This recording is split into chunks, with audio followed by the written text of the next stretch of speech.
वक्त हो चला है सत्य न्यूज पर भदोही जिले की खबरों का। सुप्रभात, आदाब, नमस्कार। आज शनिवार की फटाफट खबरों को लेकर हाजिर हूं मैं नसीर कुरैशी।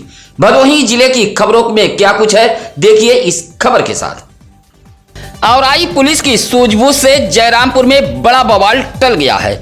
एक मामूली बात को कुछ लोगों ने हवा देने की कोशिश की थी, लेकिन औराई इंस्पेक्टर सजदानंद पांडे की सूझबूझ से बड़ा बवाल टला है। दरअसल बारिश के दौरान हुए भीषण जलजमाव में जयरामपुर गांव के माधो सिंह कब्रिस्तान के बगल रखे ट्रांसफार्मर तक पानी पहुंच गया था। इसी दौरान किसी ने कब्रिस्तान की बाउंड्री में होल कर दिया, जिससे जमा पानी कब्रिस्तान में जाने लगा और कई कब्र बैठ गई थी। लेकिन इस मामूली बात को कुछ लोग तूल देने लगे। सूचना पर औराई इंस्पेक्टर दलबल के साथ मौके पर पहुंचे थे और कब्रिस्तान के बाउंड्री वाल में किए गए होल को बंद कराते हुए मामले को शांत कराया। कब्रिस्तान में पानी जाने के बाद कई कब्र बैठ गई थी। इसी बात को लेकर एक पक्ष के लोग हंगामा करने लगे थे। हालांकि मौके पर पहुंचे इंस्पेक्टर ने मामले को शांत कराते हुए विद्युत विभाग के जेई को ट्रांसफार्मर चबूतरे को ऊंचा कराए जाने का निर्देश दिया है। औराई के जेठूपुर गांव में मौजूद एक तालाब में नहाते समय 30 वर्षीय बबलू सरोज नामक युवक अचेत हो गया। साथ में नहा रहे बच्चों ने भागकर परिजनों को सूचना दी। परिजन तालाब से निकालकर बबलू सरोज को सीएससी औराई लेकर पहुंचे थे, जहां डॉक्टरों ने मृत घोषित कर दिया। कोयरौना के बारीपुर निवासी राम अवध सरोज का 30 वर्षीय पुत्र बबलू सरोज कुछ दिनों से औराई के जेठूपुर निवासी अपनी बहन अंजू सरोज के घर पर रह रहा था। शुक्रवार की सुबह 3 बच्चों के साथ गांव के तालाब में नहाने गया था, जहां नहाते समय वह तालाब में अचेत हो गया था। बच्चों की सूचना पर तालाब पर पहुंचे परिजनों ने बबलू को निकालकर सीएससी औराई ले आए, जहां डॉक्टरों ने मृत घोषित कर दिया। मौके पर पहुंची औराई पुलिस ने शव को कब्जे में लेकर पोस्टमार्टम हेतु भेज दिया था। उधर हादसे के बाद परिजनों में मातम पसरा हुआ है। कोयरौना इलाके के इनार गांव में चरते समय 200 भेड़ों के झुंड पर एक सांप ने हमला कर दिया था, जिससे भेड़ों के झुंड में भगदड़ मच गई थी। सांप के हमले से 3 भेड़ घायल हो गई हैं, जिसमें 2 भेड़ों की मौत हो गई है। इनार गांव निवासी भेड़ पालक लच्छनधारी पाल 200 भेड़ों को लेकर गांव में चरा रहे थे। भेड़ों का झुंड खेत में चल रहा था, तभी एक सांप ने हमला कर दिया। लच्छनधारी पाल की 2 भेड़ों की मौत हो गई है, जबकि एक भेड़ सर्पदंश से अचेत हो गई थी। भेड़ पालक की सूचना पर डायल 112 पुलिस के साथ पशु डॉक्टर भी मौके पर पहुंचे थे।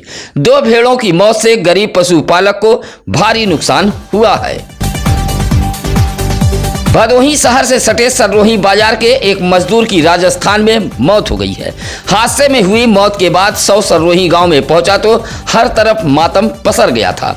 मजदूर के आवास पर भारी भीड़ जमा हो गई थी। उधर परिजनों का रो रो कर बुरा हाल है। सररोही बाजार निवासी 40 वर्षीय सुरेंद्र उर्फ जितनू सरोज पिछले कुछ समय से राजस्थान के कोटपुतली के एक कंपनी में रहकर काम करते थे।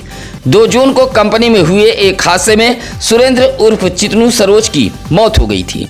पोस्टमार्टम के बाद शुक्रवार को जब 100 सररोही बाजार पहुंचा तो कोहराम मच गया। भाजपा नेता व समाजसेवी राकेश उर्फ पप्पू तिवारी के साथ बड़ी संख्या में लोगों ने पहुंचकर शोक जताया। मृतक के 3 बच्चे हैं, जिसमें आंचल, अनीस व सबसे छोटी रूसी है। 6 भाइयों में सुरेंद्र उर्फ चितनू सरोज सबसे बड़े थे। उधर पत्नी रेशमा सरोज सहित परिजन सुध-बुध खो बैठे हैं। भदोही शहर के रजपुरा में एक तेज रफ्तार कार डिवाइडर पर जा चढ़ी। हादसे के बाद इलाके में हड़कंप व अफरा तफरी फैल गई थी।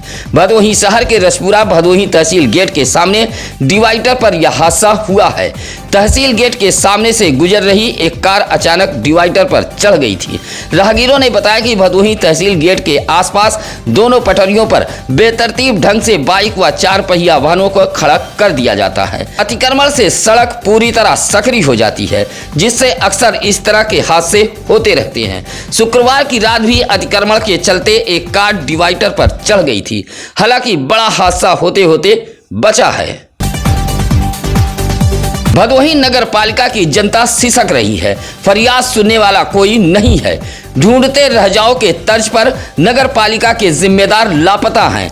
नाराज नगर पालिका परिषद भदोही की जनता ने शुक्रवार को प्रदर्शन किया है। आपके स्क्रीन पर चल रही यह तस्वीर है भदोही नगर पालिका इलाके के वार्ड नंबर 14 मोहल्ला छेड़ीवीर की, जहां बसपा के वरिष्ठ नेता राजाराम गौतम के नेतृत्व में मोहल्ले वासियों ने सड़क पर उतरकर प्रदर्शन किया है। प्रदर्शन कर रहे जयप्रकाश राय, शुभम माली, राजपति यादव, गोपाल विश्वकर्मा, जहीर अहमद ने बताया कि मोहल्ले में सीवर पाइपलाइन बिछाई जा रही है, जिससे पेयजल पाइपलाइन क्षतिग्रस्त हो गई है। सीवर का पानी पेयजल पाइपलाइन के जरिए लोगों के घरों में पहुंच रहा है और मोहल्ले के लोग गंदा पानी पीने को मजबूर हैं। शुक्रवार को जब ठेकेदार जेसीबी लेकर पहुंचा तो मोहल्ले वासियों ने हंगामा खड़ा कर दिया। हालांकि ठेकेदार मौके से फरार हो गया। मोहल्ले वासियों ने बताया कि फरियाद भी सुनने वाला कोई नहीं है। कार्यालय जाने के बाद चेयरमैन से मुलाकात भी नहीं हो पाती है। ऊज के वहीदा सुधमे गांव में एक विवाहिता की अबूझाल में मौत हो गई है। मायके वालों की शिकायत पर ऊज पुलिस ने ससुराल पक्ष के 3 लोगों को हिरासत में लेकर पूछताछ कर रही है। गोपीगंज के दयाराम डेहरिया निवासी इंद्रजीत बिंद की 26 वर्षीय पुत्री मधु की शादी सुधमे निवासी नागेंद्र प्रताप बिंद के पुत्र विकास कुमार के साथ वर्ष 2020 में हुई थी। गुरुवार की रात लगभग 8 बजे मायके वालों को सूचना मिली कि मधु की मौत हो गई है। सूचना पर मायके वाले पहुंचे तो मधु एक चारपाई पर पड़ी थी। हालांकि मायके वाले आनन फानन में मधु को एक डॉक्टर के पास ले गए, जहां डॉक्टरों ने मृत घोषित कर दिया। फिलहाल विवाहिता की हुई मौत की सूचना पर पहुंची ऊज पुलिस ने शव को कब्जे में लेते हुए जहां पोस्टमार्टम के लिए भेज दिया, वहीं 3 लोगों को हिरासत में लेकर पुलिस पूछताछ कर रही है। मायके वालों ने बताया कि मौत के 2 घंटा पहले मधु ने अपनी मां इसरावती देवी से वीडियो कॉल के जरिए बात भी की थी। फिलहाल मौत को लेकर तरह तरह की चर्चा व्याप्त है। मुहर्रम के लिए भदोही जिले में ताजिए सजाए जाने लगे हैं। मुस्लिम इलाकों में ताजिया बनाने की तैयारियां जोरों पर चल रही हैं। ताशे व नगाड़े बनाने का काम भी तेज हो गया है। भदोही जिले के ज्ञानपुर, चौरी, भदोही, सुरियामा, खमरिया, सररोही, घोसिया, माधो सिंह, मतेथू, देवनाथपुर, जंगीगंज जैसे स्थानों पर ताजिया बनाने का काम तेजी के साथ किया जा रहा है। ताजियों को रंग बिरंगी पतंगियों, थर्माकोल, रुई व अन्य चीजों से सजाकर तैयार किया जा रहा है।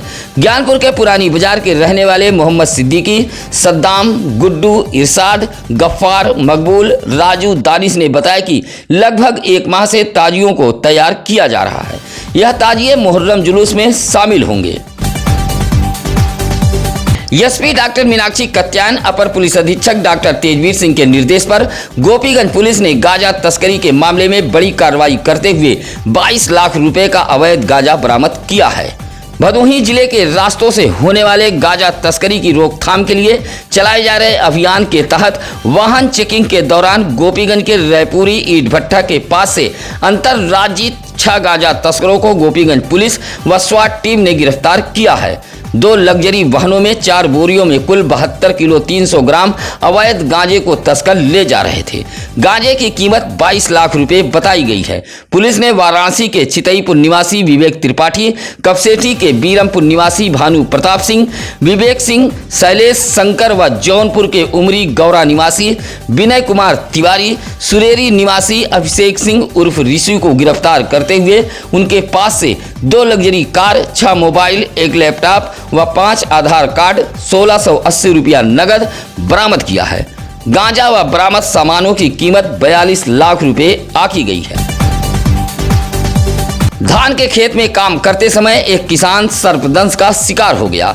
परिजन फौरन जिला अस्पताल ज्ञानपुर लेकर पहुंचे थे।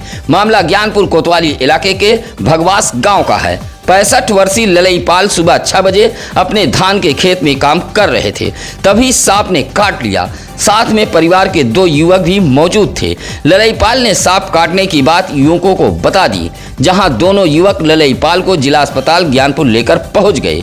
उपचार के बाद किसान ललईपाल स्वस्थ बताए गए हैं। ऑल इंडिया फॉरवर्ड ब्लॉक के पदाधिकारियों ने भदोही तहसील पहुंचकर प्रदर्शन करते हुए मुख्यमंत्री को संबोधित 7 सूत्री मांग पत्र उप जिलाधिकारी भदोही को सौंपा है। प्रदर्शन करते हुए ऑल इंडिया फॉरवर्ड ब्लॉक ने भदोही ब्लॉक के उमरी में भूमिहीनों और दलितों को कृषि आवंटन दिए जाने की मांग की है। प्राइवेट स्कूलों के टीचरों को 25,000 रुपया प्रतिमाह वेतन दिए जाने की भी मांग रखी है। नगर पालिका परिषद भदोही के अंतर्गत आने वाले चारागाह की जमीनों पर बने अवैध मकानों को गिराते हुए ऐसी भूमि को खाली कराए जाने की भी मांग रखी गई है। औराई चीनी मिल को चालू कराने की मांग व सरकारी स्कूलों में उच्च स्तरीय शिक्षा की व्यवस्था किए जाने की भी बात रखी गई है। प्रदर्शन में सुशील कुमार श्रीवास्तव, रामजीत पाल, राम गेना, गुलजार सूबेदार आदि मौजूद रहे। सरकारी ट्यूबवेल के नाली पर अतिक्रमण हटाने पहुंची टीम को उल्टे पांव लौटना पड़ा है। टीम आराजी नंबर 39 के बजाय 50 पर अतिक्रमण हटाने पर तुली थी। नाराज ग्रामीणों ने टीम को वापस भेज दिया है। मामला सुरियामा ब्लॉक के सनातपुर चकिया गांव का है। कुछ लोगों ने शिकायत की थी कि आराजी नंबर 39 पर बने सिंचाई विभाग की जमीन पर दीपक व सूरज ने मिट्टी डालकर अतिक्रमण कर लिया है। इसी अतिक्रमण को हटाने सुरियामा से सिंचाई विभाग के जिलेदार अशोक कुमार पुलिस बल के साथ मौके पर पहुंचे थे। ग्रामीणों का आरोप है कि कुछ लोगों के बहकावे में आकर टीम आराजी नंबर 50 पर कार्रवाई कर रही है। नाराज लोगों ने टीम को उल्टे पांव लौटा दिया था। नेता प्रतिपक्ष राहुल गांधी के पुतला दहन जैसे कार्यक्रमों को कांग्रेसियों ने ओझी हरकत बताते हुए राज्यपाल को संबोधित एक पत्र शुक्रवार को भदोही डीएम कार्यालय को सौंपा है। पत्र सौंपते हुए कहा कि भ्रष्टाचार, नीट यूजी परीक्षा पेपर लीक मामले को राहुल गांधी ने उठाया है, जिससे भारतीय जनता पार्टी तिलमिला गई है और भारतीय जनता पार्टी के लोग जगह जगह राहुल गांधी का पुतला दहन कर रहे हैं। कांग्रेसियों ने ऐसे कार्यक्रमों की निंदा की है। डीएम कार्यालय पहुंचकर एक पत्र भी सौंपा है। पत्र सौंपने वालों में जिलाध्यक्ष राजेंद्र दुबे राजन सहित नितिन सिंह, संजीव कुमार पांडे, सत्येंद्र प्रकाश तिवारी, दीपक पांडे आदि मौजूद रहे। वहीं समाजवादी पार्टी के पूर्व जिलाध्यक्ष एडवोकेट विकास यादव ने पीडीए वृक्षारोपण के 5वें दिन भी औराई व ज्ञानपुर विधानसभा इलाके में वृक्षारोपण किया है। दर्जनों सपा नेताओं व कार्यकर्ताओं के साथ औराई के नुआव व ज्ञानपुर के खरगपुर गांव में वृक्षारोपण किया गया है। जिलाध्यक्ष विकास यादव ने बताया कि सपा के राष्ट्रीय अध्यक्ष पूर्व मुख्यमंत्री व सांसद अखिलेश यादव के जन्मदिन पर समाजवादी पार्टी पीडीए पौधरोपण अभियान चला रही है, जिसके तहत भदोही जिले में वृक्षारोपण किया जा रहा है। औराई के नुआव में वृक्षारोपण के बाद सपा नेत्री श्यामला सरोज के पति राम सिंह का भी सपा के लोगों ने जन्मदिन मनाया है। 5 जुलाई को राम सिंह का जन्मदिन था। इस मौके पर जैनू पासी, बच्चन पाल, सूबेदार यादव, कल्लू सिंह जैसे तमाम सपाई मौजूद रहे। घोसिया नगर पंचायत के मोहल्ले में डंप पड़ा कूड़ा बदबू फैला रहा था। मोहल्ले वासियों ने इसकी शिकायत चेयरमैन बेबी अबरार से की थी, जहां चेयरमैन ने फौरन डंप पड़े कूड़े को हटवाए जाने का निर्देश दिया था। मामला घोसिया नगर पंचायत के वार्ड नंबर 11 मिसरौटी के मोहल्ला अली नगर का है। डंप पड़ा कूड़ा बरसात में भीग कर बदबू फैला रहा था। मोहल्ले वासियों को भारी परेशानी का सामना करना पड़ रहा था। मोहल्ले वासियों की शिकायत पर सफाई अभियान चलाते हुए डंप पड़े कूड़े को हटवाया गया है। इस बात से मोहल्ले वासियों ने राहत की सांस ली है। शुक्रवार को कारपेट एक्सपो मार्ट में सीपीसी की एक बैठक बुलाई गई थी, जहां सर्वसम्मत से नई बाजार निवासी कालीन कारोबारी वासिफ अंसारी को कालीन निर्यात संवर्धन परिषद का संयोजक चुना गया है। प्रशासनिक समिति के सदस्यों की बैठक में वासिफ अंसारी को संयोजक चुना गया है। इस मौके पर रोहित गुप्ता, अनिल कुमार सिंह, असलम महबूब, पीयूष बर्नवाल, इम्तियाज अहमद, हुसैन जफर हुसैनी, रवि पटौदिया मौजूद रहे। शादी का झांसा देकर एक नाबालिग किशोरी को बहला फुसलाकर एक युवक भगा ले गया है। नाबालिग किशोरी अपने घर से 45,000 रुपया नगद व सोने चांदी का जेवर भी लेकर युवक के साथ चली गई है। किशोरी के परिजनों ने औराई कोतवाली में मुकदमा दर्ज कराया है। किशोरी के पिता ने कहा कि खमरिया के बगीचा पोखरा मोहल्ला निवासी सारिक मंसूरी नामक युवक उनकी नाबालिग पुत्री को शादी का झांसा देकर बहला फुसलाकर भगा ले गया है। फिलहाल औराई पुलिस ने सारिक मंसूरी के खिलाफ धारा 363, 366 के तहत मुकदमा दर्ज कर युवक की तलाश में जुटी हुई है। तुरियामा के मथेथु की रहने वाली विश्व हिंदू महासंघ गौरक्षा प्रकोष्ठ की विंध्याचल मंडल अध्यक्ष नीलम दुबे ने असईपुर गांव में मौजूद गौशाला की दुर्व्यवस्था को लेकर डीएम कार्यालय को एक पत्र सौंपा है। पत्र सौंपते हुए कहा कि गौशाला में लगातार पशुओं की मौत हो रही है और पशुओं के खाल को बेचा जा रहा है। एक व्यक्ति को रंगे हाथ पकड़ा भी गया था। पत्र सौंपते हुए गौरक्षा प्रकोष्ठ के लोगों ने उस व्यक्ति के खिलाफ कार्रवाई की मांग की है। पत्र सौंपने वालों में विनय मिश्रा, विनोद दुबे, अरुण द्विवेदी आदि लोग मौजूद रहे। बालक के साथ अप्राकृतिक कृत्य आरोपी को माननीय न्यायालय ने 20 साल की कठोर कारावास के साथ 55,000 रुपया अर्थदंड से दंडित किया है। साल 2022 में औराई इलाके के एक गांव में घटमापुर निवासी भरत यादव नामक 30 वर्षीय एक व्यक्ति ने बालक के साथ अप्राकृतिक कृत्य किया था। इस मामले में औराई पुलिस ने मुकदमा दर्ज कर विवेचना शुरू की थी। एसपी डॉक्टर मीनाक्षी कत्यान के निर्देश पर पुलिस ने माननीय न्यायालय में साक्ष्य पेश किया था, जहां विशेष लोक अभियोजक कौलेश्वर नाथ पांडे की पैरवी के बाद पॉक्सो कोर्ट की विशेष न्यायाधीश माननीय मधु डोगरा ने आरोपी को दोषी मानते हुए 20 साल की कठोर कारावास के साथ 55,000 रुपया अर्थदंड से दंडित किया है। हम उन तमाम सत्यम न्यूज के दर्शक बंधुओं को बता दें कि आप द्वारा किए गए लाइक कमेंट को हमारी टीम जरूर देखती है। समय अभाव के चलते हम जवाब नहीं दे पाते हैं, लेकिन हम एक एक कमेंट को बाखूबी पढ़ते हैं और उस पर गौर भी करते हैं। इसीलिए हम तमाम दर्शक का आभार व्यक्त करते हैं। इसी के साथ अब नसीर कुरैशी को दीजिए इजाजत। नमस्कार, आदाब। ताज़ा खबरों के लिए सत्यम न्यूज़ को सब्सक्राइब करें।